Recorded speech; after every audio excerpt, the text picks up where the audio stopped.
I think it's really important too to talk to your birth partner about what to expect. They don't know exactly what to expect. Just like when we were talking about birth and like, listen to this podcast and, do this part of the birth course with me, practice labor relaxation and understand what's happening inside so that when I'm saying these things out loud, I'm at this part of labor and it's okay and normal, right?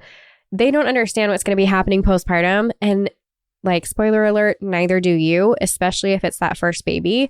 So working to understand that together, like mood changes, physical needs, mental exhaustion, like trying to figure out breastfeeding and all that kind of stuff, knowing that can help them. Getting pregnant and giving birth are two of the most exciting things you can ever hope to experience in this life.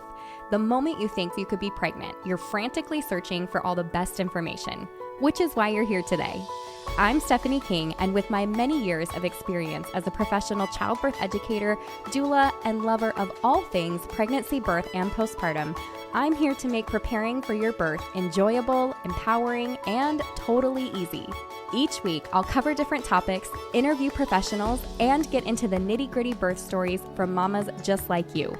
And when you're ready for more, you can join me in the My Essential Birth course at myessentialbirth.com, where I take you step by step through exactly how to prepare your mind, body, spirit, and partner for a birth you love. So let's get started.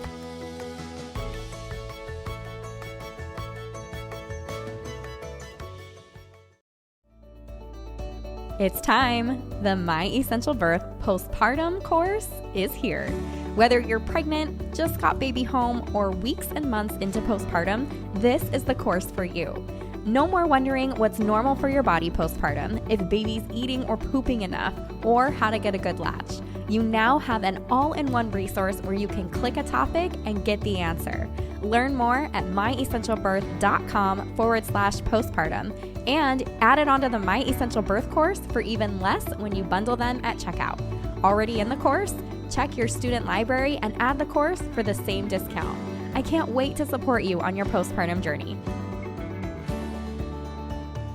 All right, it's that time. Let's hear from our reviewer of the week. This one is Smiley Riley, and she says, empowering and informative. This podcast was one of the most fantastic resources throughout my entire pregnancy and helped me feel very prepared and informed ahead of my birth this past spring. I had a spectacular birth experience and was able to navigate conversations with my providers confidently to ensure that my baby and I were safe, but that my preferences and values were adhered to and respected. I showed this podcast to my doula and will continue telling friends and family about it any chance I get. Thank you so much. I really appreciate that. I love that you guys are listening and doing things with it. It is my favorite part about what I do is when I get some kind of response, whether it's in the way of a testimony like this one, or somebody emailing me or shooting me a DM and just telling me like, hey, this is what I grabbed from the podcast and thank you for what you do. And this is the experience that I had. That is my absolute favorite part, is to see you guys using it, utilizing it, and reaping the benefits of the information that's out there. This is all of the stuff that I love and preach because of the experiences that I've had myself. So I love what I do. I love that I get to talk to you guys on here. The only thing that makes me sad is I'm talking to you, but I can't talk back to you. I do like when you guys dive into the birth course and we can have a little bit of more of a chat there, like on the comments back and forth or when you DM me and all that stuff. But man, how I wish we could just be in a room together and we could all chat and lean on each other's birth experiences and just learn from one another. So that's the only bummer about podcasting, is you guys get to hear from me, but I can't hear you back. So this week, this podcast episode, I hope it's going to be really helpful for moms who are currently pregnant and or immediately postpartum, but probably pregnant and planning for your postpartum experience. If you are listening and you are postpartum and you hear some things here today that you're like, oh shoot, I wish I would have known that, or oh yes, that is true. I did that thing. That's really helpful. I want to remember that for next time. Then I hope this is great for you too. I want to talk a little bit today kind of about the nitty gritty of postpartum, and I won't go too deep and too far because really it's like after you have your baby, And the nurse comes in and they tell you all of the things, right? Like, you're going to be bleeding for this long and make sure you watch out for this and and they start rattling everything off. And and your baby. And let me tell you about all these things. And you're like, like, I just gave birth. I'm exhausted. I have no idea what you're saying. I'm in love with my baby. Nursing is hurting. Like, your head's all over the place. So this is one of those episodes that you can listen to and listen again and then tuck away for when you need it, come back to it and grab all the good information that you can possibly find in it. But in regards to postpartum today, okay, and like, fun fact here, I'll just tell you guys. So I used to, this has nothing to do with postpartum. Here's just a fun fact about my life. I used to record these episodes just all over the place. Like, I would have several slots during the week and I would interview with people and like whatever else. Now I do like 2 bigger days during the month. And occasionally if somebody has like a weird schedule and they need me to find a different time, then we'll do that. My kids, we have a rule in our house. This is just a random fact for life, okay? That if all of your schoolwork is done, we homeschool. So if all of the schoolwork that I said needs to be done is done, and your room is clean and the home is clean, meaning dishes are done, home's vacuumed or put away, like whatever that looks like, totally clean, then on Friday and Saturday, you can have an hour each. And I actually do an hour 15 because they argue with me that it takes them time to find the game and connect to whatever else. They can have an hour 15 of game time on Friday and Saturday. Here's the exception. When I podcast, which sometimes can be for like 6 hours in a day, they are like, yes, mom's podcasting. We're going to run to our room and play our games and whatever else. So they are living it up. But it also makes me, with these solo episodes, give you a little slimmer of a picking here. Sometimes I get into it, but sometimes I'm like, okay, these kids need to get off of screens and do something else. And no, they don't necessarily play on the screens the entire time in there, but it is a day where they get more than an hour and they are so happy. Don't ask me why. I just shared that with you, but there you are. Okay. Let's talk about postpartum just for a minute here. So kind of what I want to go over today is what to expect in those first few days and weeks when you are postpartum, what you should do to prepare for your postpartum for when you're in that nitty-gritty time, and kind of the things that you wish that somebody would tell you beforehand. So that is what I'm going to be doing for you today.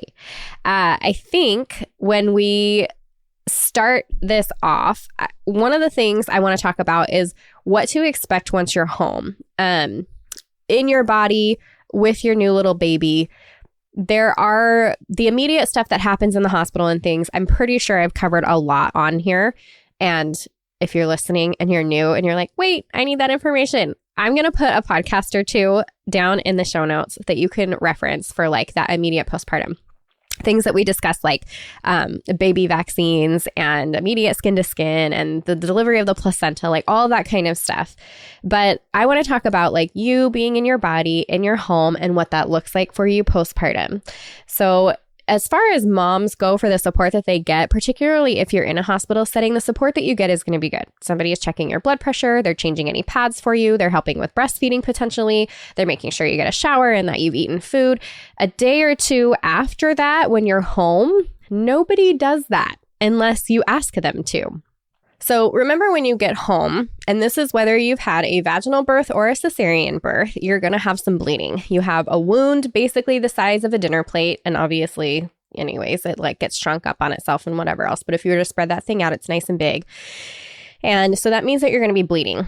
And I remember being so annoyed when I had my cesarean because I'm like, come on, like I just went through all this surgery and like, doesn't the blood like get cleared out? And that's not exactly how it works. Like you still have to shed all this stuff. And it's totally normal to have bleeding.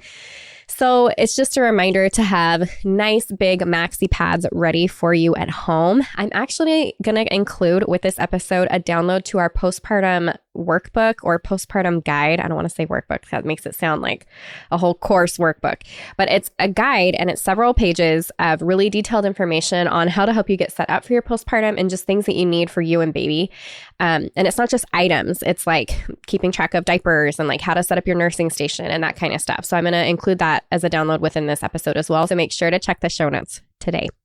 So you'll get sent home from the hospital, generally with like really big, crazy maxi pads and some mesh underwear. I know a lot of women love them. And yes, they're like comfy in the sense that they're not like binding and restricting in any way, but I'm always more comfortable in my own underwear. So when I get home, I just have really big, thick maxi pads. And I have a couple different sizes, right? So I have the like overnights, and then I've got for when things get a little bit slower and slower and slower. So those first couple days, that first week is probably going to be really heavy. It's actually even normal to be passing some blood clots. As long as they're not bigger than the size of a golf ball and not several of them, you're not feeling lightheaded, there's other signs I'm going to give you to look for. As long as that is the case, some passing of blood clots that are rather large can be totally normal and just part of the process of clearing out. So you're just going to want to make sure in your bathroom station or wherever you need that you've got a couple places where you can get a hold of some of these items pretty quick and easy, including I would include in that bathroom area, not just the maxi pads, but a couple changes of underwear in case things go over and you have to change that as well. So keep that in mind. Now, after that bleeding slows down, things become a little bit easier. It gets a little lighter. You can use those lighter pads. You want to make sure that you remember there's nothing inside of the vagina during this time. So especially in the way of like tampons, and we're not having sex yet. But those kinds of things can irritate or possibly cause infection. So nothing in the vagina. It's not like you're going to want to be sticking anything in there anyways. It's probably going to be pretty tender and you want to leave it alone as it is. It's very normal for you, like as you're standing up out of bed or from a sitting position, to feel like a gush. If you are not somebody who has had heavy periods, that might feel a little alarming to you, but I promise you it is totally normal for you to experience that, especially early on. Within those first 6 weeks, the bleeding should be over pretty close to the 6-week mark. For most or a lot of women, kind of like an on average is even like 3, 4, 5 weeks, all within that area is very normal to stop bleeding. So keep that in mind.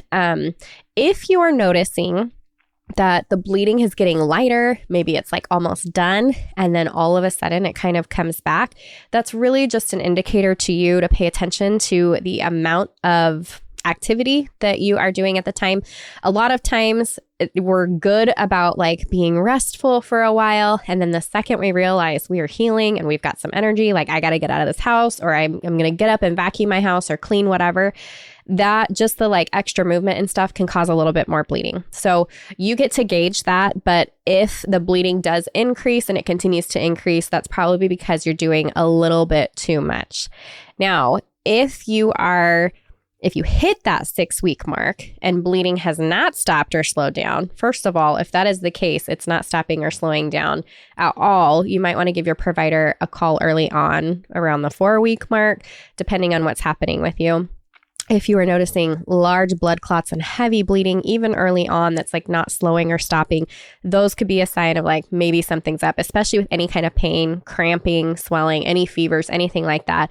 In an instant like that, it might be something like there is a piece of placenta that's still in there and you need to be back to the provider, maybe a DNC, something like that. There could be a bigger issue there. So those are conversations to have with your provider before you hit that 6-week period.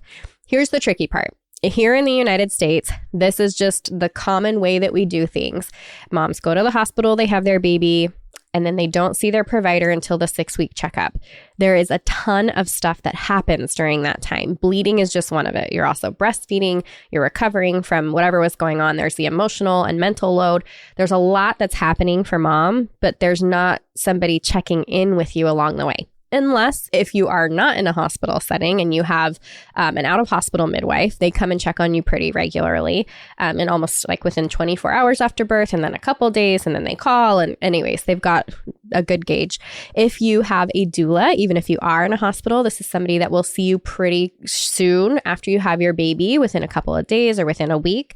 That can be a great person that checks on you and like, hey, like, me as a doula, when I do this postpartum check-in, I'm talking to mom and I just go head to toe and I just ask them like, tell me what you're thinking. Tell me about the birth, and then we like head down, like, tell me how you're thinking about your baby, and then to your mouth, right? What are you eating and how are your breasts doing? And you just move down the body. But if you don't have somebody doing that with you, and especially if it's your first baby, it can be a little tricky to know like what's normal, what's not, what needs attention, what doesn't. Am I like mentally in a good space or do I need some support? So having somebody that can check on you like that is really important. Obviously, family and friends, making sure that you're like physically okay. Your husband or birth partner that can say like emotionally how you're doing.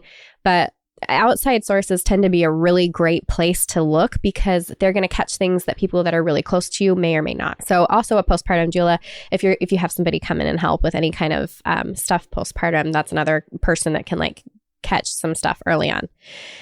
But back to the bleeding, if you are having any of those issues where it's like heavy bleeding, lots of clotting, you're not feeling right, any pain, fevers, anything like that, that's when you call the provider.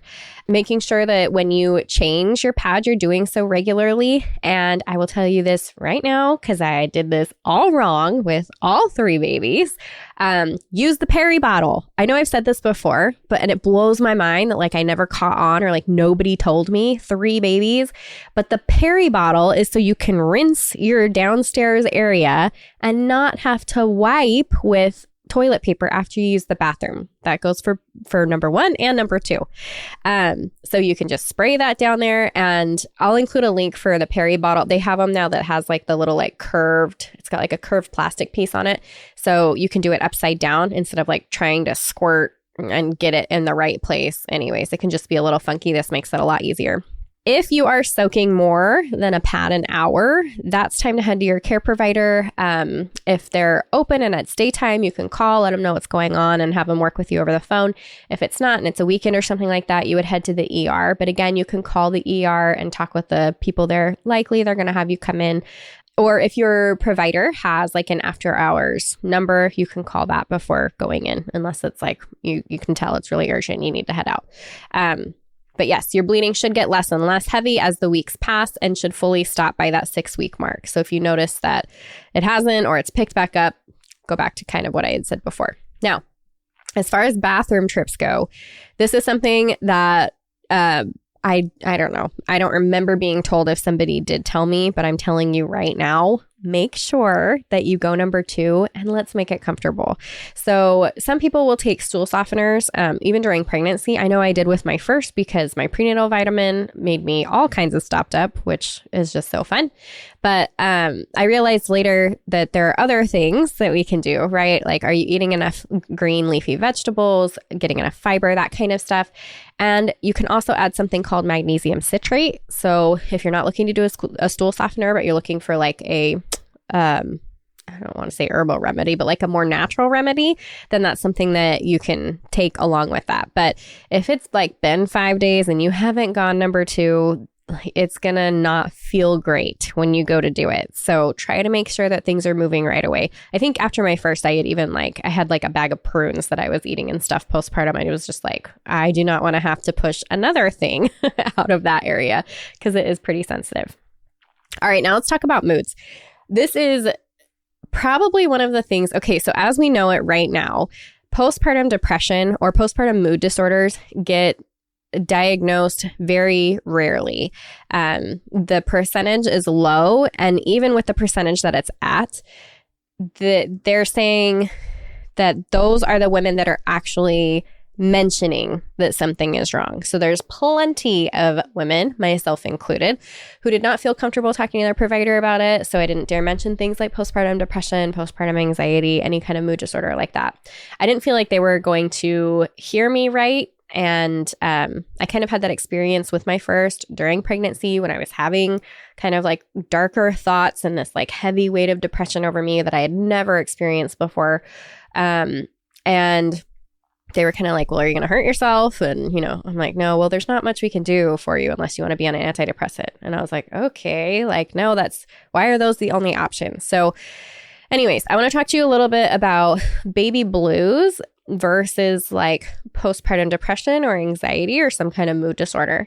So there's a lot of hormones happening during pregnancy and birth itself and the postpartum period. So once that placenta detaches, it sends a signal to your brain that it's like, baby is here. So now we go into this like other mode of doing things, right? Like our breasts are getting ready to make milk. That's why in a couple of days, within 72 hours, that breast milk is supposed to come in. That's also like as your breast milk comes in, that's also the time that we see the biggest dip in oxytocin. And that dip, that massive dip in hormones can trigger all kinds of things, one of which would be called baby blues. And this is that feeling of like where you're weeping and crying over essentially nothing. You're irritable, you're really tired, you've got mood swings, you have trouble making decisions, and it lasts for about 2 weeks postpartum. If that kind of thing continues and you start to experience like feelings of hopelessness, if you have panic attacks where you can't feel joy, you have obsessive or intrusive thoughts, you have fear of something happening to your baby or thoughts of self-harm, that's where we move into this isn't just baby blues. We're looking at some postpartum anxiety or depression or other mood disorder. And it's time to reach out for help.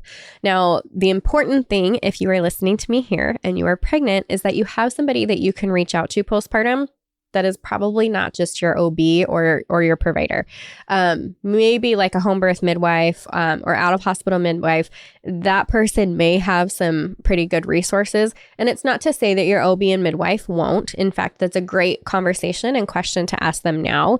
If I'm experiencing these things postpartum, because I know that this is something that can happen, what do you do for that? And if they're like, well, we would get you on antidepressants or whatever if it doesn't match up with what you're looking for, then reach out to somebody else. But I would say find some either postpartum specialists or some kind of counselor, talk therapy, or somebody who deals specifically with postpartum women that you can lean on and go to and find some help, because there are herbal remedies and journaling exercises and herbs and like all different kinds of things that you can do before going straight for medication, which when it is time and the correct, all the boxes are checked and that makes sense, then that's a wonderful thing. But jumping to that immediately might not be what you need. And so somebody who is familiar with these things and can kind of walk you through some different processes, that is probably going to be a really good fit for a postpartum mom versus just let's get some medication. Now, obviously, if you're someone who has experienced depression or anxiety or anything like that prior and you were on medication before, whether or not you took it during pregnancy, that could be a different situation. So please understand that as I'm saying these things, this is for all moms. And you're going to know your body best and what you need. But making sure that you have contact for somebody like that prior to being postpartum is going to make it easier to reach back out to them when you need help. So I would just have somebody that you can talk to.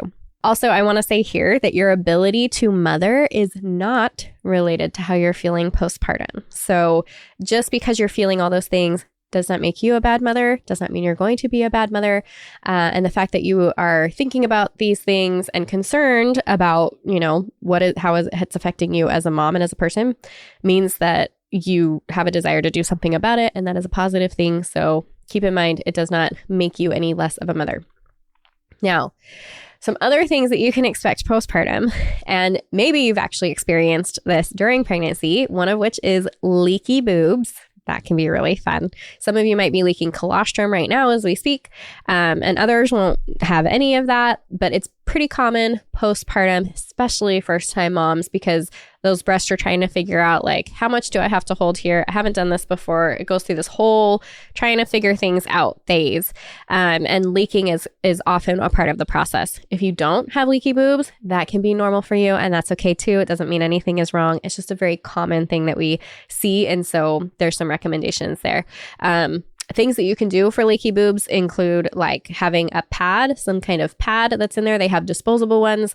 They have some pads that collect the milk, and you can take that milk and pour it into a bottle and use it later, freeze it, do whatever. And then they have the cloth ones, which I actually used that. Not knowing that it could potentially cause some yeast issues. But if you know that ahead of time and you can make sure that they are washed well and whatever else, and that you can be aware of any yeast issues. I did not have any issues, so I actually loved them, and I didn't leak a ton, so they didn't like pour all over the place. Then the cloth ones could be a good option for you too. If I would have known about the ones that collect milk, that probably would have been a good option for me, because I did not make a ton of milk. I certainly couldn't pump a ton of milk. And I only leaked like at the beginning of after having my first baby, because my boobs figured it out pretty quick. And then they were like, you can make milk and go back down to an A cup. That's lucky for you, right? Okay. Night sweats are another one. So really common, whether or not you've been medicated or unmedicated. But I will say from personal experience and from seeing other women as well, oftentimes, if you've had any kind of like IV fluids and medication in the hospital in the way of like an epidural or anything to like take the edge off, quote unquote, like a narcotic, anything like that, sweating those things out seems to be a little heavier when you've had the IV medications. However, you can still wake up in a complete pool of sweat, having none of that, and that can be totally normal as well. Fluctuation of hormones, releasing water, all kinds of stuff. Your body's doing all kinds of things, so it's really common.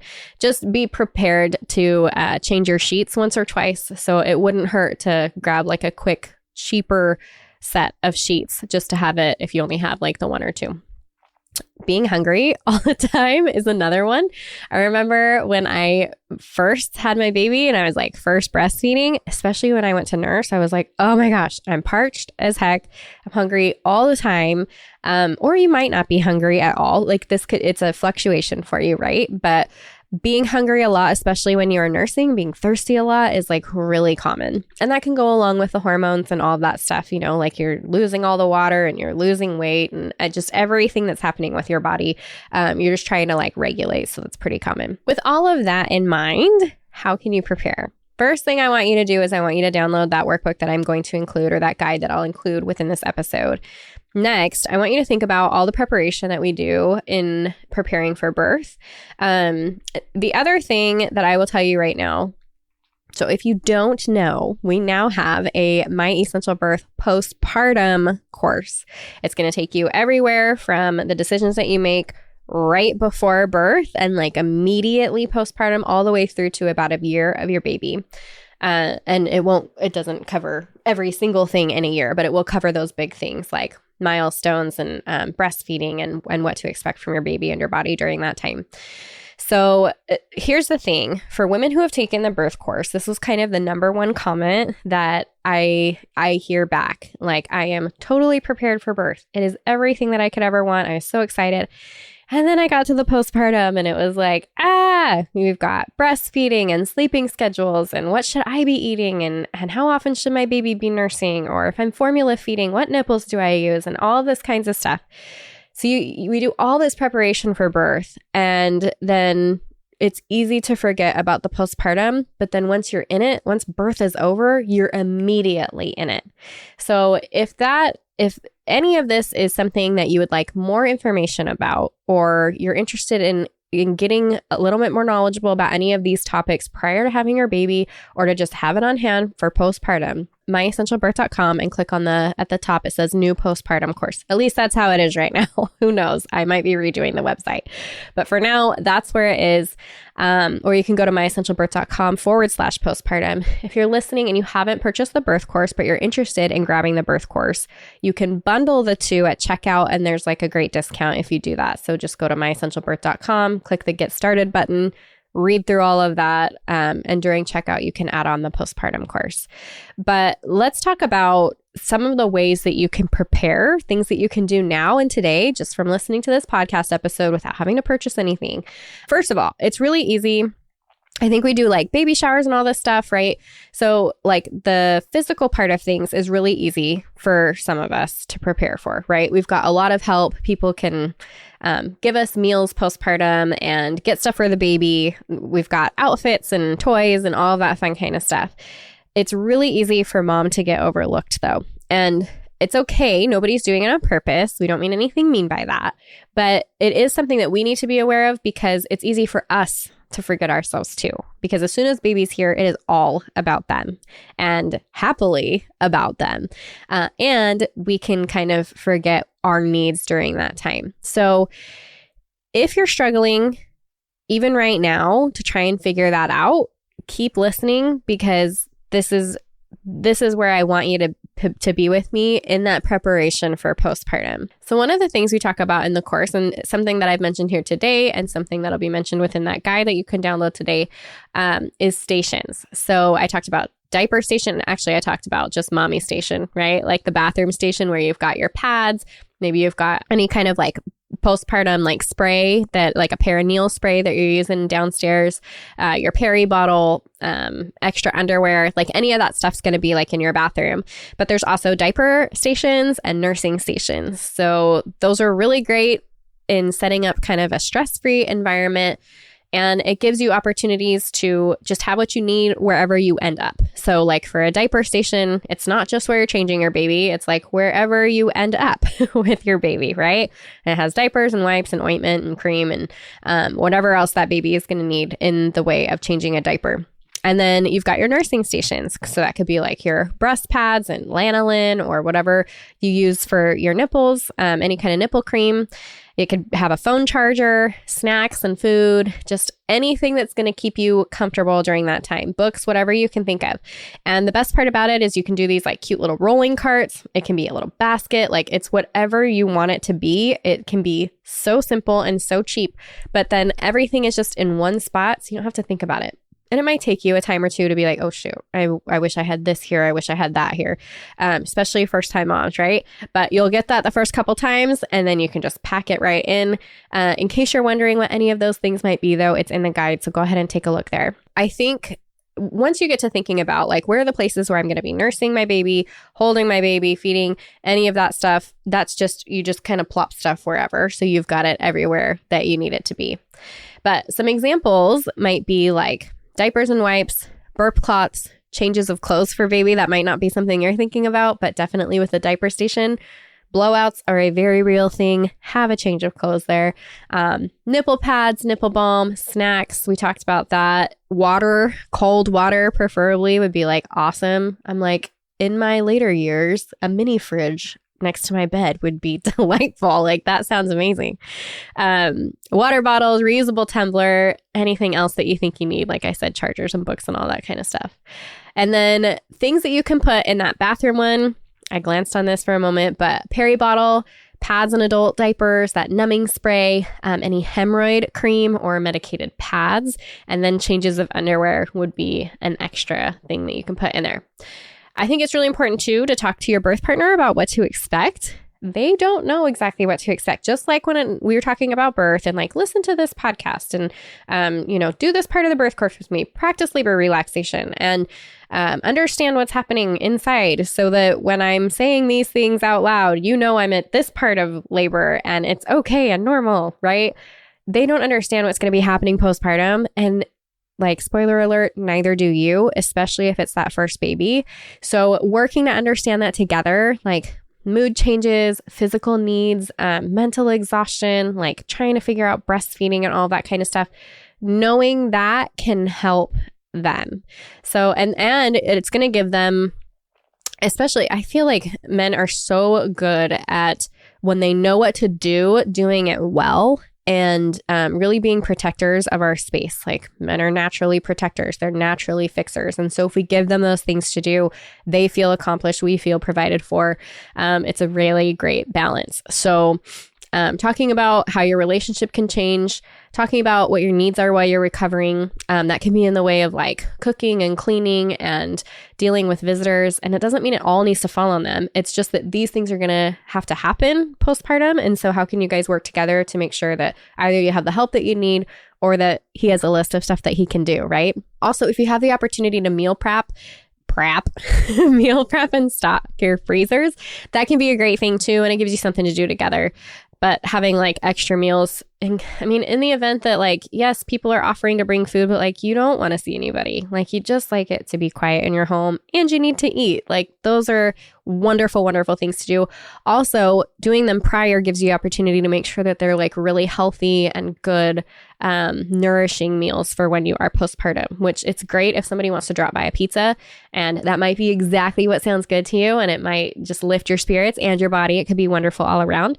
And you might need something a little bit healthier. And maybe you don't feel like you can ask for that, or it's not somebody that has the availability to do that. Whatever the case, making a couple of meals that you know are really nourishing and good for you postpartum while you're still pregnant can be a really good way to go. I think postpartum is obviously going to bring a lot of changes. So this is where if you don't know your village yet, now's the time to figure that out. And if you don't have one for whatever reason, sometimes it can be you move around a lot, you just moved somewhere new, military and people are here and there, whatever the case might be. If you don't have that village, you have to create one. And maybe that looks like a postpartum doula. Maybe that looks like people that you can, even the way that things are set up now, depending on which country you're living in and all that kind of thing. Like here in the United States, right? We've got Grubhub and DoorDash and all these things that even my mom from another state can call in and send me stuff, and Instacart and Amazon and whatever. So like some of those physical things can be met. As far as the relationship kind of stuff, again, if you don't have people nearby, that's a lot of FaceTime and phone calls and checking in with people. But preferably having somebody that you can see face to face that can physically look at you and say, you're doing great, or what's going on here? That can be really helpful. And obviously like your birth partner, any grandparents or friends, or in my case, like we use a lot of church community. Like people are going to come. If I were to have a baby right now, you guys, don't get me started. It's been a constant conversation in my life for the last many years now. But anyways, if I were to do that right now, like my church community is who is around me in this space here. And they would be coming and bringing meals and coming and hanging out and coming and taking children and coming and cleaning my house. And I would do the same for them. And so like getting involved in some kind of community where you have that kind of support is really important. But again, if you do not have that, really think about hiring a postpartum doula and maybe ask people who are not around to help contribute and support you in that way. I think joining any kind of new moms or parenting groups, I mentioned church, even if you don't go to churches local to you currently, like get started in it, meet some people, go to the church communities. I think that's a great place to meet people. Another one is La Leche League. This is great for postpartum. I highly recommend attending a La Leche League meeting before you have your baby. See what it feels like to be there. See like what the situation is, who the teachers are, what the women are like. I promise you're going to like it. And then you'll feel more comfortable whether or not you need breastfeeding help or not. But you'll feel more comfortable going back into that space just to connect with other women. And if you are breastfeeding, then postpartum, it's just a great place for you guys to find other people that are also doing that and kind of that community for moms. Remember to give yourself a lot of grace. Postpartum is not for the faint of heart, and there is a lot that happens to us. It's not pretty. It's not, it can be a little messy for sure. And that can be totally normal.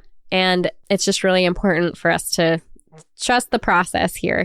Don't feel like you need to jump up and be all prettied out on Instagram or making dinner for your family or getting out of the house or going back to work immediately.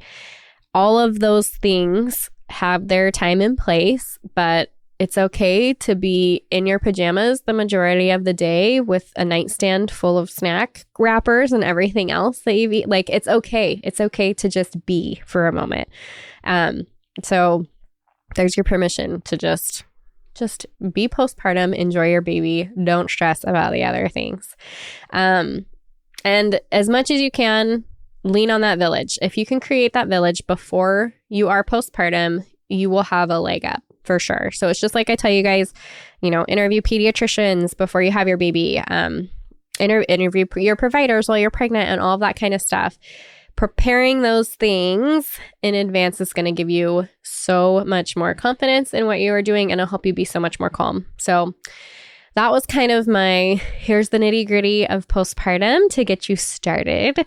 Obviously, like I said, we have the guide. It's totally free, downloadable within the show notes here.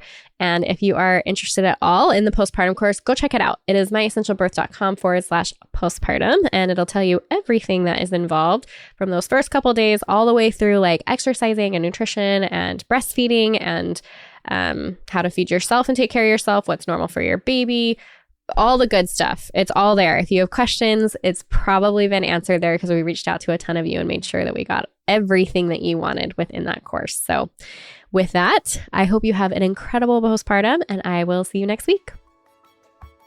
If you loved what you heard today, the very best way to support this podcast and help other moms to find it is to leave a quick review. I read one at the beginning of the episodes, and I would love for yours to be next. And if you're ready for even more pregnancy, birth, and postpartum goodness, come join me in the My Essential Birth course at myessentialbirth.com, where I will hold your hand and walk you through pregnancy and birth step by step so you're totally prepared for a birth you'll love. See you next week.